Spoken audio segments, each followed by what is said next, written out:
ওম গম গণপতে নমঃ। ওম ह्रीं ह्रीं শ্রীং শ্রীং লক্ষ্মী বাসুদেবায় নমঃ। আপনাদের সবাইকে আমাদের পরিবার ভাগ্যালাপে সাদর অভ্যর্থনা। আজকে যে তথ্যটি প্রদান করব সেটি আপনাদের জীবনের আমূল পরিবর্তন ঘটিয়ে দেবে। সামান্য আপনাকে কি করতে হবে, কিছু পা চলতে হবে, কিছুক্ষণ হাঁটতে হবে, তাও একটি বিশেষ জায়গায়। সেই জায়গায় যদি আপনি মঙ্গলবার দিন এই বিশেষ কাজটি করতে পারেন, তাহলে আপনার জীবনে যে ধন সমস্যা, যে দারিদ্রতা, ধনের যে দারিদ্রতা, সেটি থেকে মুক্তি পাবেন। যাদের মঙ্গল দোষ আছে, যারা মাঙ্গলিক, যাদের জন্মছকে মঙ্গল নিচস্থ বা অঙ্গারক দোষ আছে, বা শনি মঙ্গল যোগ আছে, মঙ্গলের সাথে রাহুর যোগ আছে, এই যে কম্বিনেশন এগুলো আছে, বা শনি দোষ, শনি 7.5 চলছে, শনি মহাদশা চলছে, ঢাইয়া চলছে, এগুলো থেকে মুক্তি পেতে মঙ্গলবার দিন সন্ধ্যাবেলায় আপনাকে একটি কাজ করতে হবে। সেই কাজটি কিভাবে করবেন সে সম্পর্কে আমরা আপনাদেরকে জানাবো।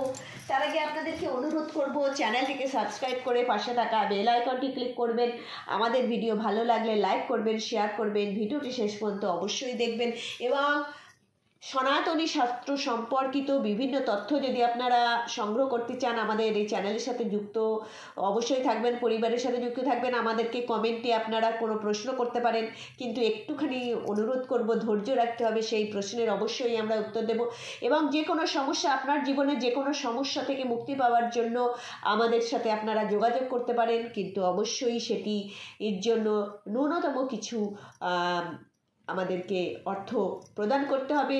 তার জন্য ইমেলে আমাদের সাথে আপনারা কি করতে পারেন, যোগাযোগ করতে পারেন। আর এই ইমেল আপনারা পেয়ে যাবেন অ্যাবাউট সেকশানে যে, এবং আপনাদের মনে যে প্রশ্ন আসবে সেটি আমাদেরকে অবশ্যই লিখবেন। আমরা অবশ্যই আপনাদেরকে সেই প্রশ্নের উত্তর ভিডিও আকারে দেবো। চলুন আমরা জেনে নিই যে মঙ্গলবার দিন আপনি কি করবেন। আমরা সবাই একটা কথা ভাবি যে শনিবার এবং মঙ্গলবার দিন আমরা হনুমানজিকে দর্শন করি।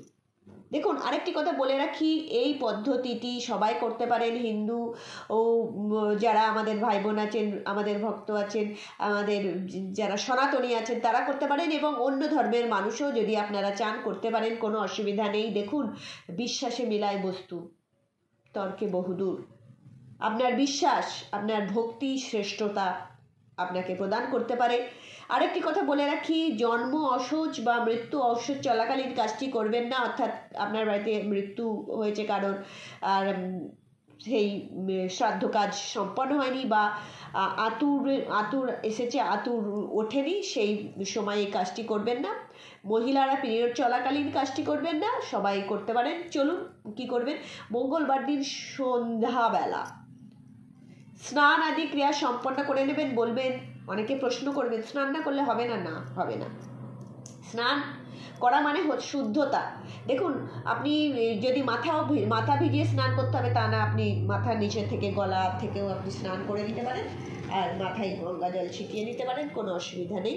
তাহলেও কিন্তু এই স্নানও করা যায়। এইভাবে আপনি করে নিয়ে আপনি এই কাজটি আপনাকে করতে হবে সূর্যোদয়ের আগে পর্যন্ত, অর্থাৎ মঙ্গলবার সন্ধ্যা থেকে বুধবার সূর্যোদয়ের আগে পর্যন্ত। এই সন্ধ্যে থেকে সারা রাত আপনি এই কাজটি করতে পারেন। আপনার সময় সুযোগ বুঝে কাজটি করবেন। হনুমান মন্দিরে চলে যাবেন।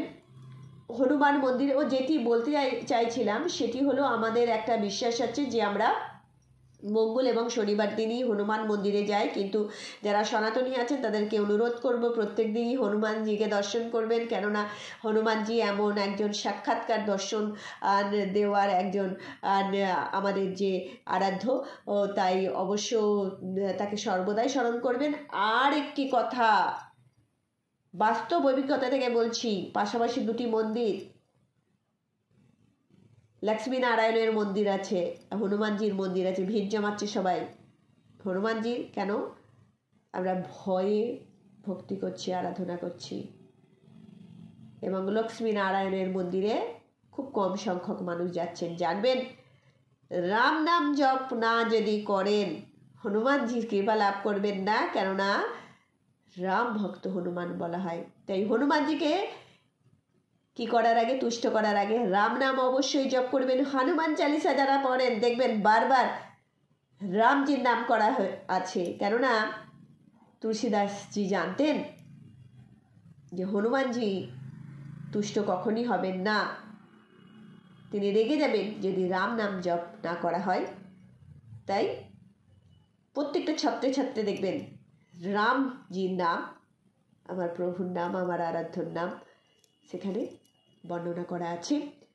তাই কি করবেন, আপনি সন্ধ্যাবেলা মঙ্গলবার দিন স্নান করে হনুমান মন্দিরে পৌঁছে গিয়ে সেখানে সবার প্রথমে চামেলি তেল বাজারে কিনতে পাবেন, চামেলি তেল একটি প্রদীপ জ্বালাবেন, চামেলি তেলের একটি প্রদীপ জ্বালাবেন, জ্বালিয়ে পুরুষরা দণ্ডবাত প্রণাম করবেন, সাষ্টাঙ্গ প্রণাম করবেন।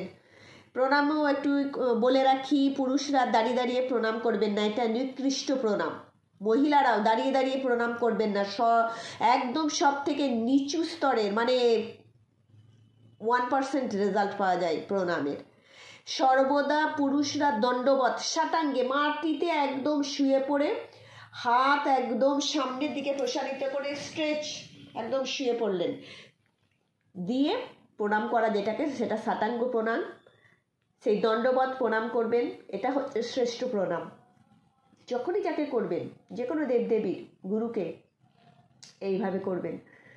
আর মা গঙ্গাকে, যে কোনো পবিত্র নদ নদীকে এইভাবে করবেন। আর মহিলারা কখনো দণ্ডবত প্রণাম করবেন না। এই নিয়ে একটা ভিডিও বানাবো, কেননা মহিলাদের কীভাবে কেন দণ্ডবত প্রণাম করতে নেই। আপনারা পঞ্চাঙ্গ প্রণাম করবেন, উপর হয়ে বসে আমরা যেভাবে করি মহিলারা সেটা করবেন।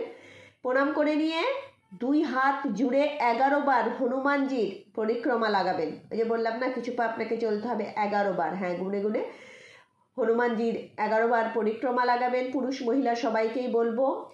আর এই যে 11 বার পরিক্রমা লাগাচ্ছেন, সেটি যখন পরিক্রমা লাগাবেন তখন আপনি কি করবেন, আপনি কিন্তু তখন হনুমান চালিসা যদি আপনার মুখস্থ থাকে তখন বলুন, নাহলে রাম রাম করতে করতে আপনি করুন। হনুমানজির পরিক্রমা রাম রাম করে করলে হনুমানজি সঙ্গে সঙ্গে সেখানে হাজির হন। যেখানে রাম নাম জপ করা হয়, সেখানে যেখানে ভগবত চর্চা করা হয়, সেখানে স্বয়ং হনুমানজি এসে কি করেন, শোনেন তার প্রভুর নাম, তিনি শুনতে চলে আসেন। তাই হনুমানজির কৃপা লাভ করার জন্য আপনি আপনার ধন সমস্যা থেকে, দারিদ্রতা থেকে মুক্তি পাওয়ার জন্য, অর্থ সমস্যা থেকে মুক্তি পাওয়ার জন্য, মঙ্গল দোষ থেকে মুক্তি পাওয়ার জন্য, শনি দোষ থেকে মুক্তি পাওয়ার জন্য আপনি এই পরিক্রমা করুন। মাত্র 11 বার আপনার জীবনের মোড় ঘুরে যাবে। আপনাদের জীবনে মোড় ঘুরে গেলে, আপনারা ভালো থাকলে সব থেকে আমরা আনন্দ পাবো, কেননা আমাদের একটাই লক্ষ্য, সর্বে ভবন্তু সুখিনঃ সর্বেই সন্তু নিরাময়া। সবাই ভালো থাকুক, সবাই নিরাময় থাকুক। শ্রীহরি আপনাদের সেই বলবত্তা প্রদান করুক, আপনাদের কৃপা প্রদান করুন, এই কামনা করছি। জয় সীতারাম।